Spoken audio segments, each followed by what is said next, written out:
The camera is red. The producer's voice is screaming in your earpiece to hold, to wait, to breathe.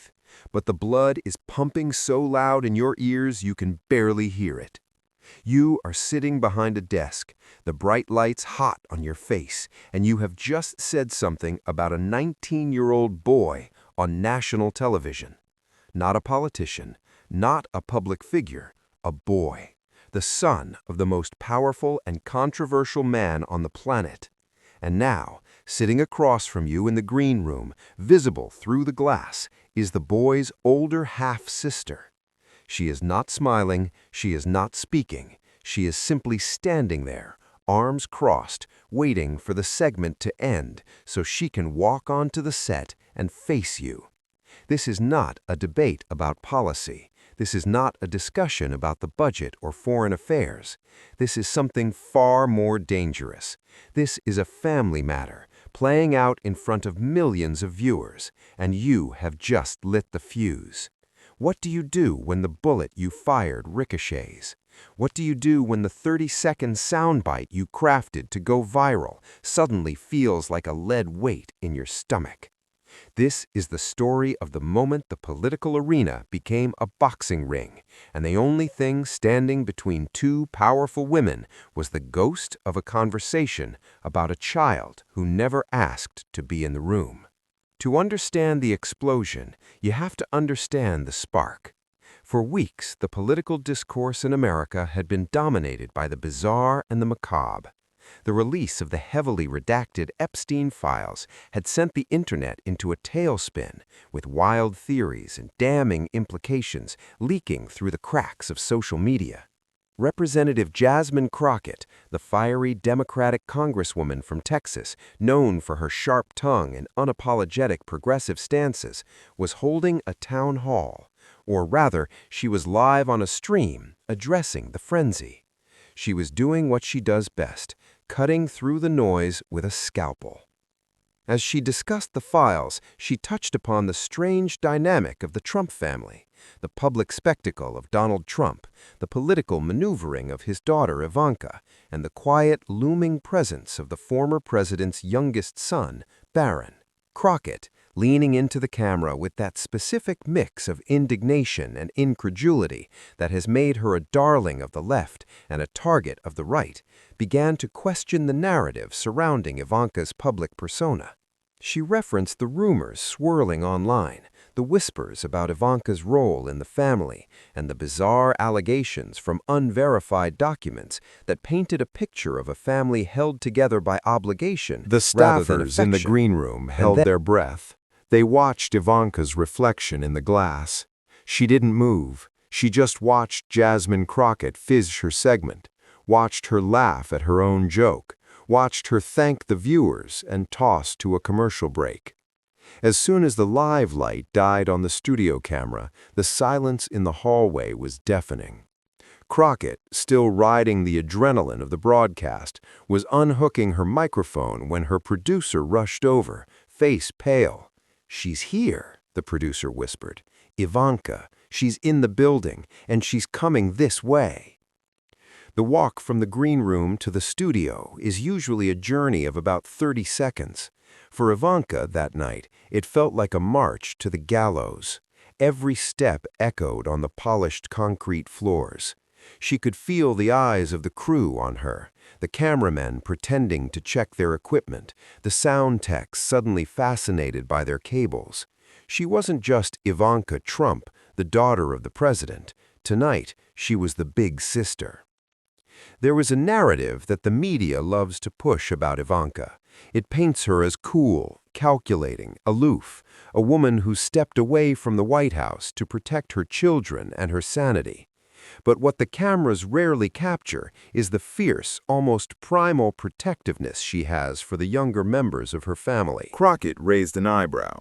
With respect, I was making a point about the hypocrisy of public loyalty in your family. You can't pick and choose when to be a sibling based on the polling numbers. "You don't know anything about my family," Ivanka said, her voice rising for the first time. "You don't know anything about my relationship with Barron. You sat in that chair in front of thousands of people and you reduced him to a talking point. He is 19 years old. He is a kid. What did he ever do to you?" The room was silent. This was the moment. Crockett, the veteran lawyer and cross-examiner, knew she was on shaky ground. She hadn't attacked Barron directly. She had attacked Ivanka's relationship with him. But the distinction was lost in the emotion radiating from the woman standing before her. "I didn't attack your brother," Crockett said carefully, choosing her words like a surgeon choosing a scalpel. "I questioned your narrative. There's a difference."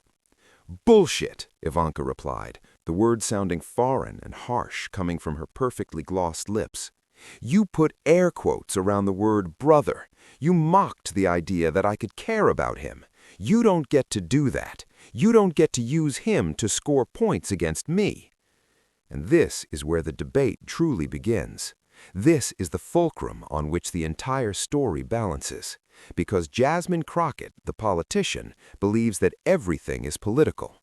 She believes that the Trump family has courted the spotlight, profited from the spotlight, and therefore they are subject to the scrutiny of the spotlight.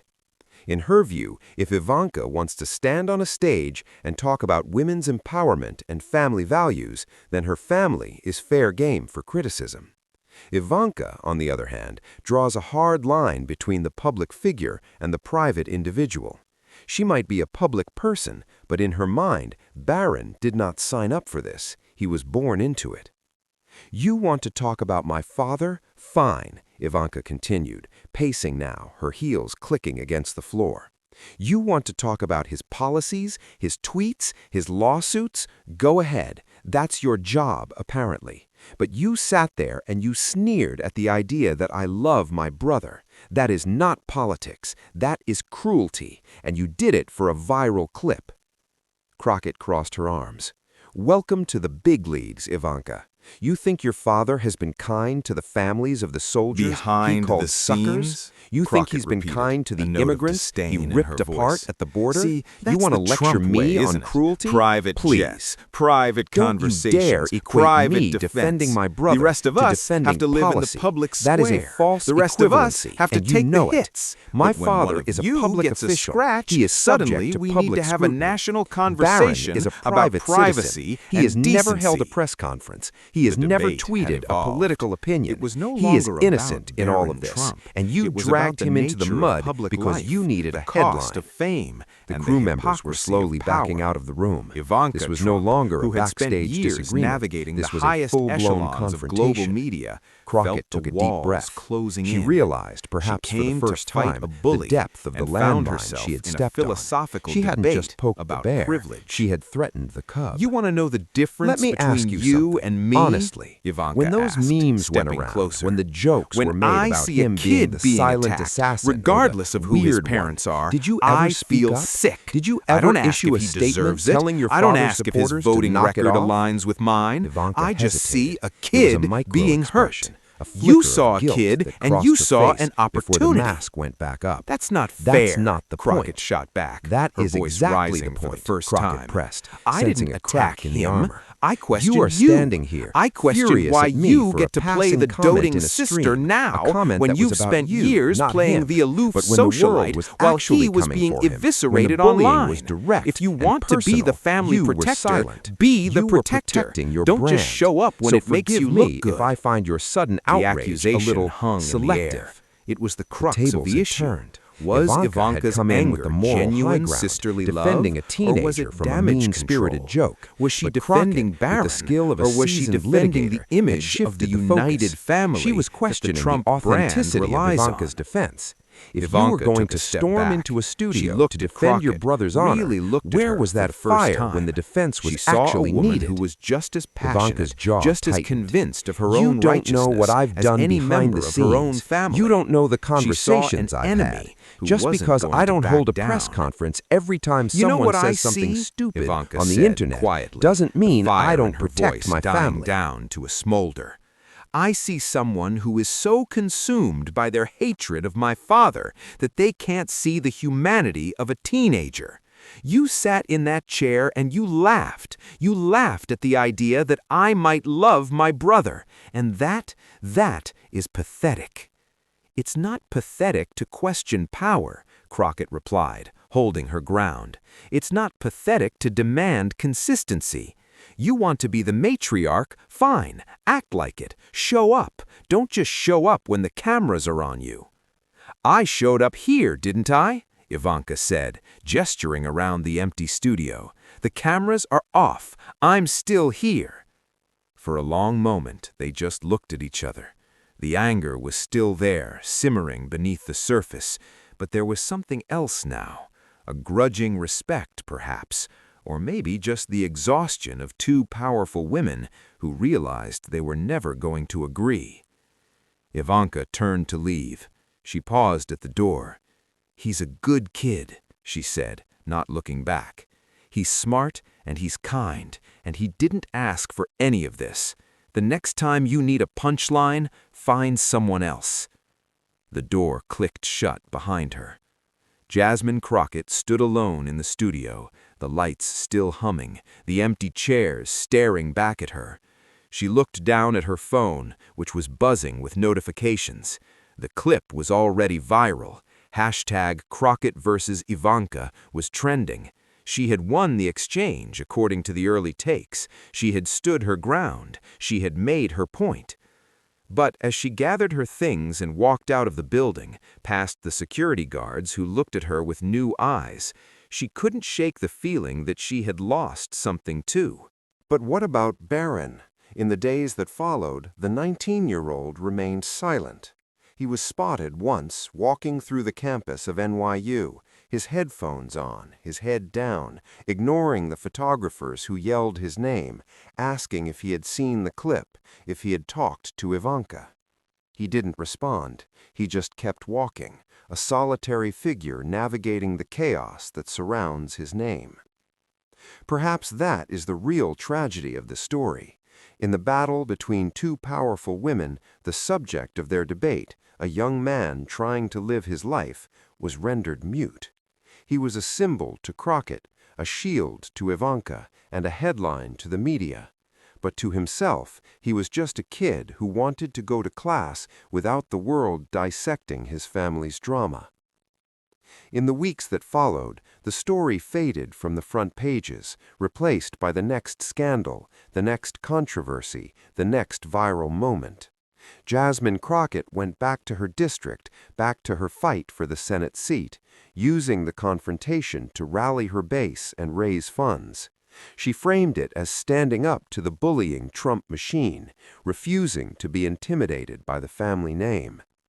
At her rallies, she would sometimes reference the night in the studio, always leaving out the quiet parts, always emphasizing her political points rather than the personal confrontation.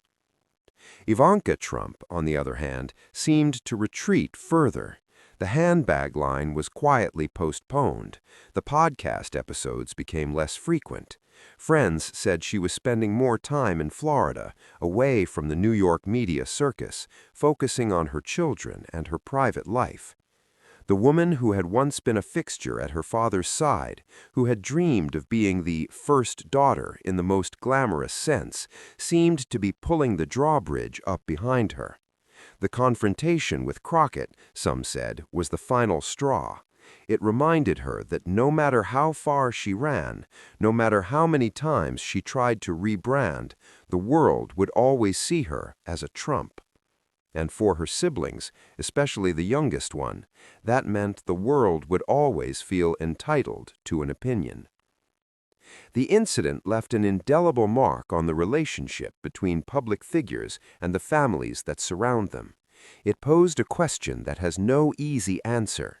When does public curiosity become public cruelty? Jasmine Crockett believed